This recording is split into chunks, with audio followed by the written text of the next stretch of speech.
नमस्कार दोस्तों, मेरा नाम है विजय कुमार। आप देख रहे हैं कॉमिक्स पिटारा चैनल को। तो चलिए दोस्तों, मनोज कॉमिक्स में अमर अकबर की इस शानदार कॉमिक्स को शुरू करते हैं, जिसका नाम है गुंडों की बस्ती। आप देख सकते हैं इसका कवर पृष्ठ कुछ इस तरह का है। ओके ओके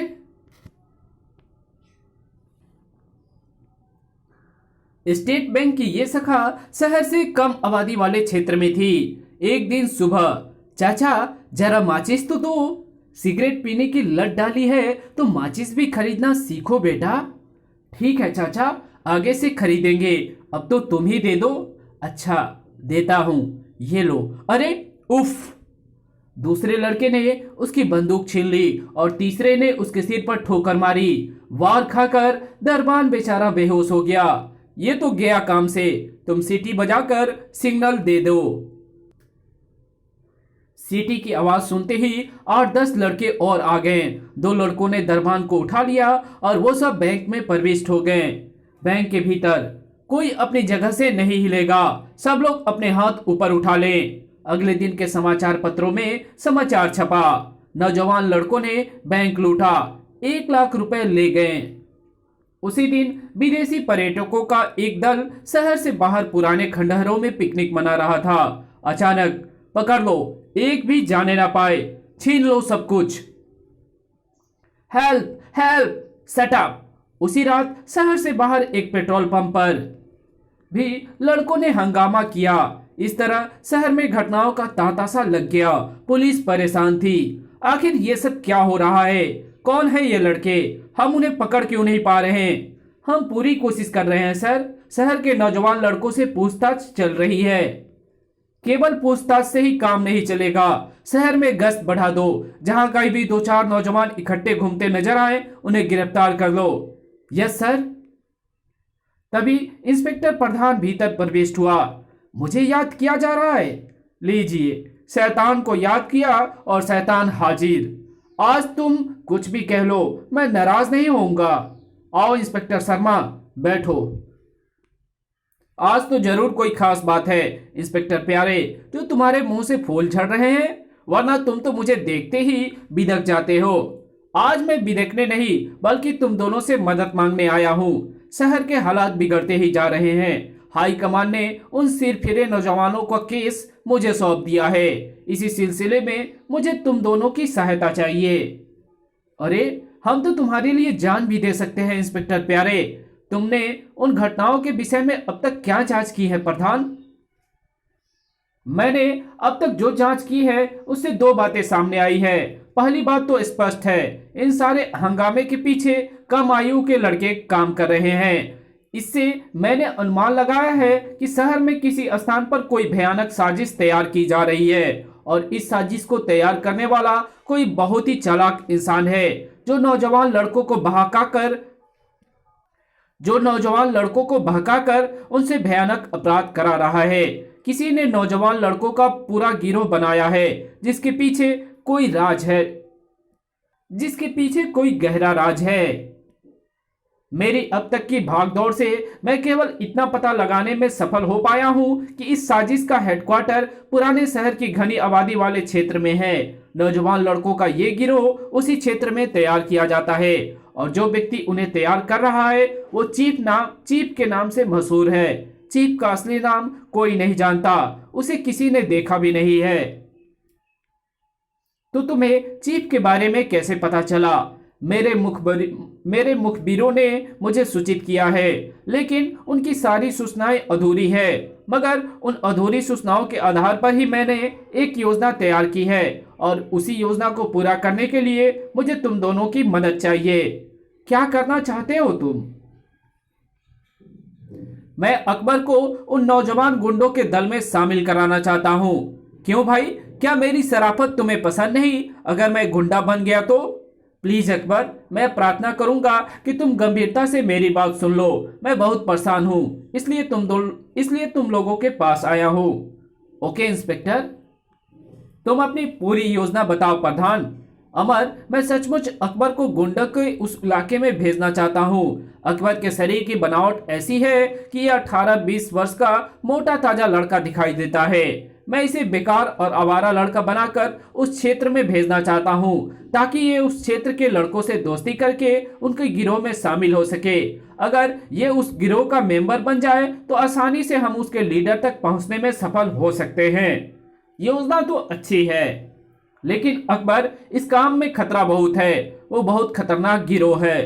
पुलिस वालों तक को वो जीवित नहीं छोड़ते। तुम्हें शायद पता नहीं, अभी जिस लड़की की लाश सड़क पर मिली थी वो वास्तव में पुलिस के लिए जासूसी करने उस क्षेत्र में गई थी। गुंडों ने उसे पहचान लिया और उसकी हत्या कर दी। अगर उन्होंने तुम्हें भी पहचान लिया तो मेरी भी हत्या कर देंगे, यही ना इंस्पेक्टर डियर? पर क्या तुम नहीं जानते कि अकबर मरने से नहीं डरता? गुंडों के उस गिरोह को समाप्त करने के लिए मैं अपनी जान का खतरा भी उठाने के लिए तैयार हूं। थैंक्स अकबर। उसके बाद प्रधान ने अकबर को पूरी योजना समझाई। फिर अंत में कहा, सब इंस्पेक्टर कमल शर्मा की ड्यूटी आजकल उसी क्षेत्र में है। सामान्य तौर पर तुम इनसे मिलने की कोशिश कभी ना करना, लेकिन कभी अचानक जरूरत पड़ जाए तो तुम उनकी सहायता ले सकते हो। ओके, मैं सब कुछ समझ गया। कल ही सुबह मैं अपनी शराफत ताक पर रखकर बदमाशों का चोला पहन लूंगा। अगली सुबह ठीक 9 बजे अकबर गोदी के मजदूरों के दफ्तर में प्रविष्ट हुआ। सलाम साहब। क्या बात है? आपका नाम फज्जू खां है ना? मुझे अहमद ठेकेदार ने आपके पास भेजा है। क्यों भेजा है? मुझे काम चाहिए। अहमद ठेकेदार ने बताया था कि आप गोदी पर मजदूरी दिलाने का काम करते हैं। हाँ, करता हूं, लेकिन काम दिलाने की फीस 25 रुपए है। ठीक है, मैं 25 रुपए दे दूंगा। आप काम दिला दीजिए। तो निकालो 25 रुपए। अभी तो मेरे पास नहीं है। हाँ, शाम को मेरे पास कुछ पैसे आने वाले हैं। कल सुबह मैं आपके पैसे दे दूंगा। मैं उधार तो नहीं करता, लेकिन तुम्हें अहमद ने भेजा है इसलिए मान लेता हूं। और फौजू खान ने उसे गोदी पर मजदूरों के साथ काम पर लगा दिया। मरवा दिया इंस्पेक्टर के बच्चे ने। शाम को छुट्टी के बाद अकबर ने इंस्पेक्टर प्रधान को फोन किया। मुझे काम मिल गया है प्रधान भाई, लेकिन ये काम मैं ज्यादा देर नहीं कर सकूंगा। मैं कल ही वहां झगड़ा कर लूंगा। ठीक है, जैसा तुम उचित समझो करो। मैं तो ये चाहता हूं कि तुम लड़ाकू गुंडे के रूप में प्रसिद्ध हो जाओ और उस क्षेत्र में जाकर रहने लगो। अगली सुबह वो फिर गोदी पर काम करने पहुंचा। दोपहर को फज्जू खां उसे ढूंढता हुआ आया। ए, इधर आओ। आता हूं। वो निकट पहुंचा। लाओ मेरे 25 रुपए। मेरे पास अभी पैसे नहीं है, लेकिन तुमने तो आज देने के लिए कहा था। मुझे अभी पैसे चाहिए, वरना क्या कर लेगा तू? हाथी के अंडे? क्या कहा तूने? हाथी का अंडा? तेरी तो ऐसी की तैसी। तेरी गधे के, तेरी दुम में धागा। ढिसुम। उफ। ठक। आ। फिर अकबर ने उसके कनपट्टी पर ठोकर मारी। ठक। उफ। ठोकर खाकर फज्जू बेहोश हो गया। तभी गोदी का एक अफसर वहां आ गया। क्या हो रहा है यहाँ? और फज्जू को किसने मारा? मैंने। तुमने इनको मारकर बेहोश कर दिया। असंभव। फज्जू बहुत शक्तिशाली है। तुमने अवश्य धोखे से इसके सिर पर कुछ मारा होगा। नहीं साहब, इसने 2 घुस्से मारकर इन्हें बेहोश कर दिया। ये सब हमने अपनी आंखों से देखा है।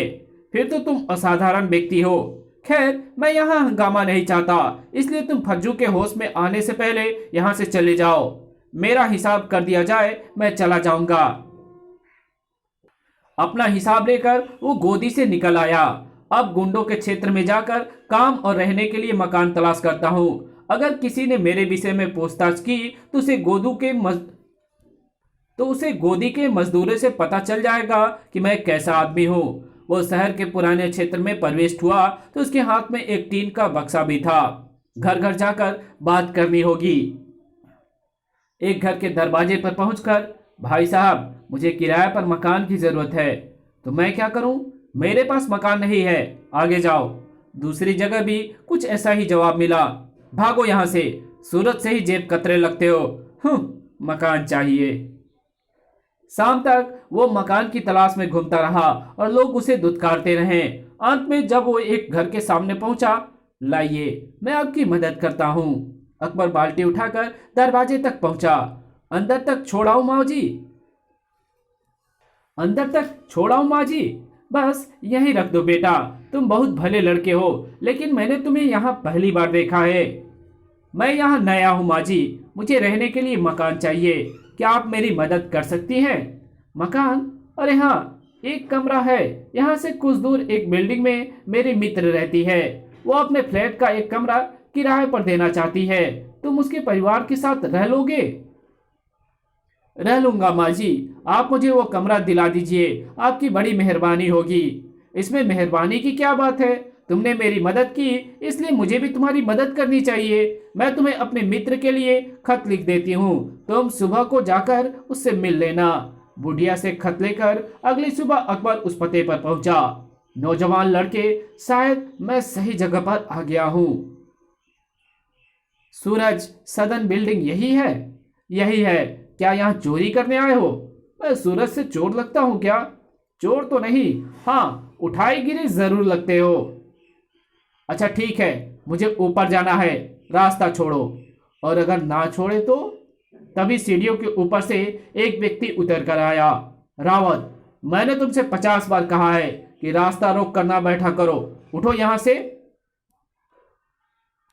लड़के रास्ता छोड़कर उठ गए। क्या आप यहीं रहते हैं? हाँ, मैं इस बिल्डिंग का प्रबंधक हूँ। तुम्हें किससे मिलना है? मिसेस जैक से। मैंने सुना है वो कोई कमरा किराए पर देना चाहती है। मुझे एक सस्ते कमरे की जरूरत है। तुम यहाँ अजनबी हो? जी हाँ, बम्बई आए मुझे 3 महीने हो चुके हैं। मैं गोदी पर मजदूरी करता था, लेकिन कल मेरी नौकरी छूट गई। पहले कमरे का किराया अधिक था, इसलिए मैंने वो कमरा भी छोड़ दिया।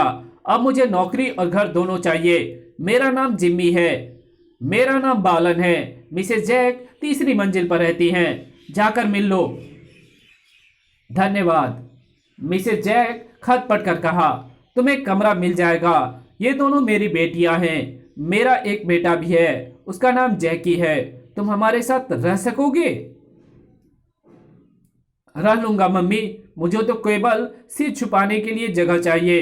अब किराया कितना लोगी? 50 रुपया महीना। लेकिन मम्मी, इन्हें कमरा दे दोगी तो हमारा क्या होगा? दो कमरे हैं, एक में जैकी सोता है, दूसरा ये ले लेंगे तो हम कहाँ सोएंगे? हम बालकनी में सो जाया करेंगे रूबी। अगर कमरा किराया पर नहीं दिया तो घर का खर्च कैसे चलेगा? मेरा विचार है आप लोग परेशान ना हो, मैं आपके बेटे जैकी के कमरे में सो जाया करूंगा। लेकिन जब तुम किराया दोगे तो? मैंने कहा ना, मुझे केवल सिर छुपाने की जगह चाहिए। मैंने आपकी मम्मी को मम्मी कहा है, तो आज से तुम दोनों मेरी बहनें हुई। हम सब मिलजुल कर रहेंगे। तुम बहुत अच्छे लड़के हो, मुझे ऐसा ही किराएदार चाहिए था।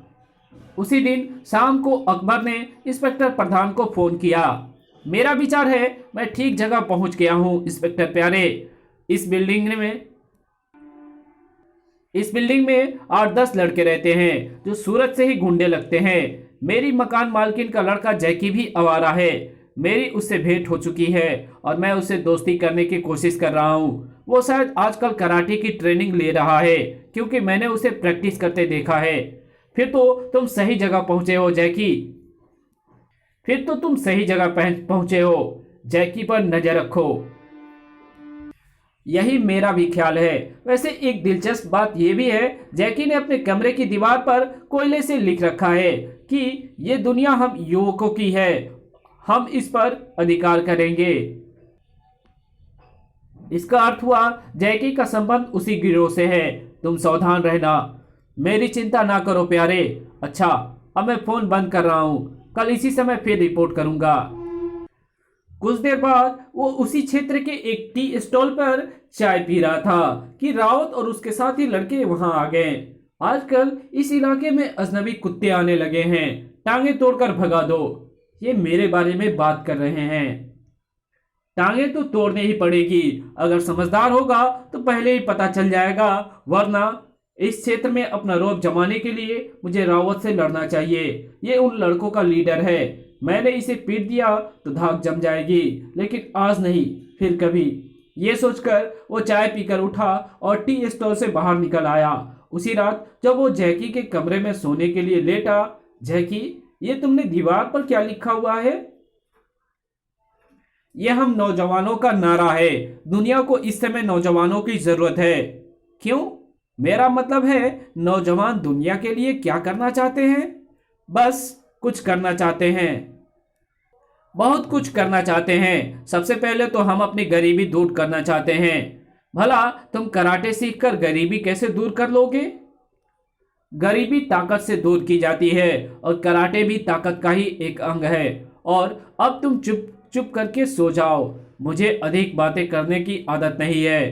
तुम्हें आदत हो या ना हो, लेकिन मुझे तो तुम्हें शीशे में उतारना ही है। सुबह को अकबर 8 बजे ही नहा धोकर घर से निकल आया और गली के नुक्कड़ पर बनी चाय की दुकान पर बैठकर जैकी के बाहर आने की प्रतीक्षा करने लगा। जैकी क्या करता है, कहाँ जाता है, ये देखने के लिए उसका पीछा करना पड़ेगा। 9 बजे जैकी गली में आता दिखाई दिया। सामने से रावत भी आ रहा है। कुछ देर बाद लड़कों का ग्रुप भी वहां से गुजरा। ये सब साथ मिलकर कहीं जा रहे हैं। पीछा करता हूं। अकबर भी तेज तेज तेज चलता हुआ मोड़ तक पहुंचा। अरे, कहाँ गए ये लोग? इतनी जल्दी गायब हो गए? इसका अर्थ है कि ये किसी मकान में घुस गए हैं। निराश होकर वो वापस चाय की दुकान पर आकर बैठ गया। आधे घंटे बाद लड़कों का ग्रुप वापस आता दिखाई दिया। इधर ही आ रहे हैं। वो सब भी चाय की दुकान पर आ गए। जैकी, तुमने अपने यहाँ कुत्ता क्यों पाल लिया है? वो खतरनाक भी हो सकता है, लेकिन मैंने तो कोई कुत्ता नहीं पाला। झूठ मत बोलो यार, कल ही तो तुम्हारे यहाँ एक मोटा ताजा कुत्ता आया है। अगर आया भी है तो तुम कुत्तों से कब से डरने लगे रावत? तभी रूबी अपनी छोटी बहन डाली का हाथ थामे वहां आई। मुझे केक पीस चाहिए दीदी। केक पीस 50 पैसे का आएगा और मेरे पास 25 पैसे हैं। डाली को केक पीस दिला दो रूबी, पैसे मैं दे देता हूँ। आहा, जिमी भैया। जब रूबी डाली को केक पीस दिलाकर चलने लगी तो, जैकी, हम क्या मर गए हैं जो ये कुत्ता तुम्हारी बहनों पर अपने पैसे से रोब डाल रहा है? तुम हमारे मामले में बोलने वाले कौन होते हो रावत? कोई नहीं, लेकिन तुम अजनबी बदमाशों का एहसान लो, ये बात मुझे पसंद नहीं। यही अवसर है रावत को मजा चखाया जाए। देखो रावत, मुझे लड़ाई झगड़ा पसंद नहीं है, लेकिन कोई मुझे कुत्ता या बदमाश कहे, ये बात मैं कतई सहन नहीं कर सकता। सहन नहीं कर सकते तो क्या कर लोगे मेरा? मैं तुम्हारे दांत तोड़ दूंगा। अबे मोटे खटमल, तू मेरे दांत क्या तोड़ेगा? तुझे तो मैं मसल कर रख दूंगा। तुम्हें अपनी शक्ति पर इतना ही घमंड है तो आ जाओ मैदान में। नहीं जिमी, तुम इनके मुंह ना लगो। रूबी, तुम डाली को लेकर घर जाओ और तुम आ जाओ मैदान में। रावत का चैलेंज सुनकर अकबर ने अपनी जैकेट उतारकर रूबी को पकड़ाई और बाहर की ओर चल पड़ा। बाहर आकर वो रावत की ओर बढ़ा तो लड़कों ने उनके लड़ने की जगह बना दी। आजा मोटे, ले संभाल मेरा गुस्सा। उफ, ऐसे मारते हैं गुस्सा। रावत बेहोश हो गया तो अकबर उसके साथियों की ओर घूमा। तुम में से और कोई है जो मुझे देखकर भौंकना चाहता है? रावत के साथियों ने कोई उत्तर नहीं दिया और बेहोश रावत को उठाकर चल दिए। वेरी गुड जिमी, तुम तो बहुत अच्छा लड़ना जानते हो। रावत हम सबसे शक्तिशाली था, मगर तुमने उसकी छुट्टी कर दी। परंतु अकबर ने कोई जवाब नहीं दिया और रूबी से अपना जैकेट लेकर वहां से चला गया। उसी रात जैकी और अकबर सोने से पहले बातें कर रहे थे। जिम्मी, मैं शाम को रावत के घर गया था। तुम्हारे हाथों पीटकर वो चलने फिरने योग्य नहीं रहा। उसे 1 हफ्ता बिस्तर पर रहना पड़ेगा। तो मैं क्या करूं? उसने खुद ही मुझसे पंगा लिया था, तभी मैंने उसे मारा। मैं तुम्हारे लिए एक बात सोच रहा हूं जिमी। क्या? तुम अगर यूथ आर्मी में शामिल हो जाओ तो हमारी काफी तरक्की कर सकते हो। अगर यूथ आर्मी में शामिल हो जाओ तो काफी तरक्की कर सकते हो। Youth army? Oh my God, ये तो उसी गिरोह में शामिल होने की बात कर रहा है। लेकिन प्रकट में पूछा, यूथ आर्मी ये क्या भला है? हम नौजवानों का एक संगठन है जिसे हम यूथ आर्मी कहते हैं। तुम्हारे इस संगठन का मकसद क्या है? तभी मिसेज जैक कमरे में प्रविष्ट हुई। तुम अभी तक जाग क्यों रहे हो लड़कों? लाइट बंद करके सो जाओ। रात भर लाइट जलेगी तो बिल भी अधिक आएगा। अच्छा मम्मी, अगली सुबह अकबर बिल्डिंग से बाहर निकला तो वो जैकी से बहुत कुछ जान चुका था। नमस्ते बालन अंकल। नमस्ते। मैंने सुना है तुमने कल रावत को बहुत मारा। मैं क्या करता बालन अंकल, उसने मुझे गाली दी, कुत्ता कहा तो मुझे बहुत गुस्सा आ गया। तुम ताकतवर हो लेकिन मुझे आवारा लड़के पसंद नहीं आते। क्या तुम कोई काम नहीं करते? मैं गोदी पर मजदूरी करता था लेकिन वहां झगड़ा हो गया, अतः आजकल बेकार हूं। तो नौकरी तलाश करो। बेकार रहना बुरी आदत है। बेकार रहने से आदमी आवारा हो जाता है। तुम यहाँ के आवारा लड़के पसंद मुझे यहाँ के आवारा लड़के पसंद नहीं है। मुझे खुशी हुई कि तुमने रावत को मारा। मैं लड़ना पसंद नहीं करता बालन अंकल, लेकिन जब जान पर आ बने तो लड़ना ही पड़ता है। ठीक है, तुम मुझे शरीफ दिखाई देते हो, बस उन लड़कों से बचकर रहना। अच्छा अंकल। उसके बाद अकबर उस क्षेत्र में से बाहर आया और कुछ देर सड़क पर बेकार घूमता रहा। वो देखना चाहता था कोई उसका पीछा तो नहीं कर रहा। कुछ देर बाद कोई पीछा नहीं कर रहा। अब इंस्पेक्टर प्रधान से जाकर मिलता हूँ और उसे अपनी सफलता के विषय में बताता हूँ। अकबर पुलिस स्टेशन पहुंचा तो अमर भी इंस्पेक्टर प्रधान के साथ बैठा था।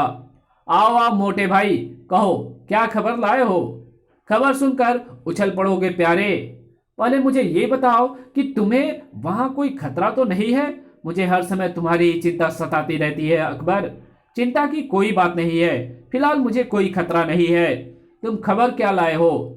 राज जैकी ने स्वीकार कर लिया है कि वो यूथ आर्मी नामक संगठन का सदस्य है। उस संगठन का लीडर कोई नकाबपोश व्यक्ति है जिसे लड़के चीफ कहते हैं। लड़कों से वो नकाब पहनकर मिलता है, इसलिए किसी ने उसकी सूरत नहीं देखी। लेकिन चीफ ने यूथ आर्मी क्यों बनाई है? जैकी कहता है कि उसका संगठन पूरे शहर पर कब्जा करना चाहता है। वो सारे धनवान लोगों की हत्या करके उनका धन छीन लेना चाहते हैं। क्या तुमने उनके संगठन में शामिल होने की इच्छा प्रकट की थी? यही तो मजे की बात है। मेरी इच्छा प्रकट करने से पहले ही जैकी ने स्वयं मुझे ये पेशकश कर दी। वो मेरी ताकत से बहुत प्रभावित है। तो वो तुम्हें अपने दल में शामिल करा रहा है? हाँ, उसने कहा कि वो अपने चीफ से मेरे लिए बात करेगा। ये बहुत बड़ी सफलता है। चीफ का ठिकाना मालूम होते ही तुम मुझे सूचित कर देना। वो तो करूंगा ही। अच्छा, अब मुझे चलना चाहिए। पुलिस स्टेशन में ज्यादा देर रुकना मेरे लिए ठीक नहीं है।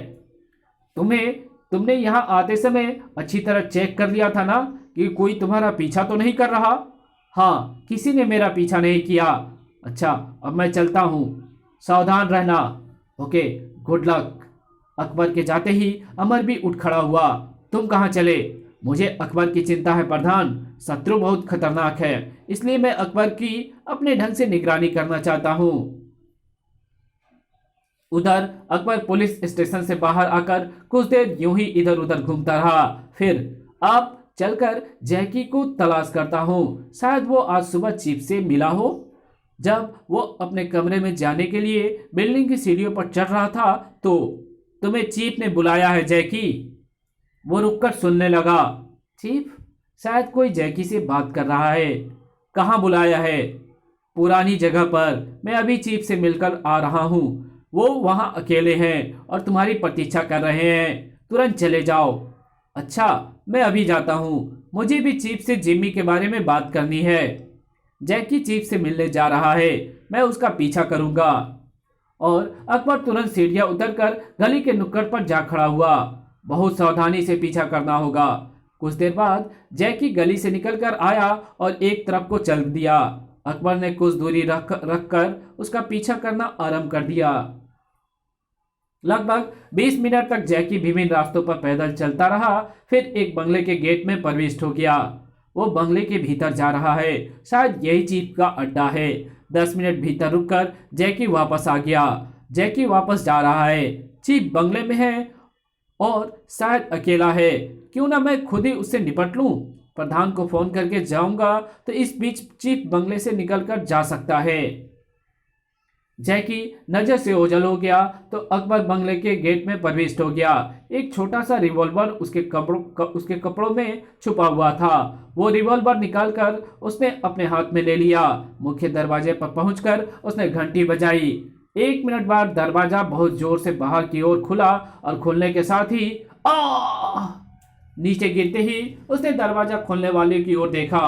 बालन, तुम चीफ हो? हाँ बेटे, मैं ही चीफ हूँ। तुम इतनी जल्दी यहाँ पहुंच जाओगे इसकी मुझे आशा नहीं थी। वैसे मैं समझ तो गया ही था कि तुम पुलिस के कुत्ते हो।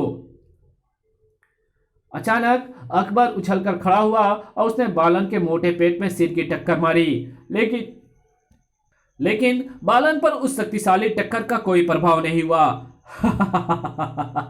बेटे, तुम समझ रहे हो ये मेरी तोंद मोटापे के कारण बढ़ी हुई है। तुम्हारा विचार गलत है। मैं मार्शल आर्ट का एक्सपर्ट हूँ। मैंने सोमो भी सीखा है। सोमो में पेट और शरीर की ऊपरी सतह पर चर्बी फैल जाती है और ये चर्बी बहुत सख्त होती है।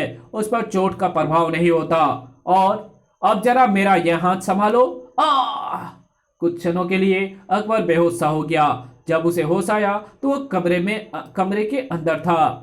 उठो बच्चू, अभी तो तुम्हारी और खातिर करनी है।